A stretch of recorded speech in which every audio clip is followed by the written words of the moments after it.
வணக்கம்.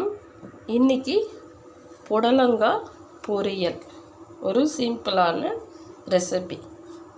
அதுக்கு தேவையான பொருள்கள்: புடலங்காய், கடலைப்பருப்பு,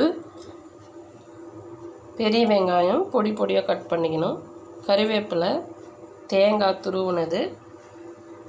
நான் காஞ்சி மிளகா போட்டுனுக்கிறேன் காரத்துக்கு. காஞ்சி மிளகா வேணான்றவங்க பச்சை மிளகா போட்டுக்குங்க. காஞ்சி மிளகா, கடுகு, மஞ்சள்தூள், தாளிக்க எண்ணெய், கொத்தமல்லி எங்கிட்ட இல்லை, கொத்தமல்லி லாஸ்ட்டில் தூவி அரைக்கிங்க.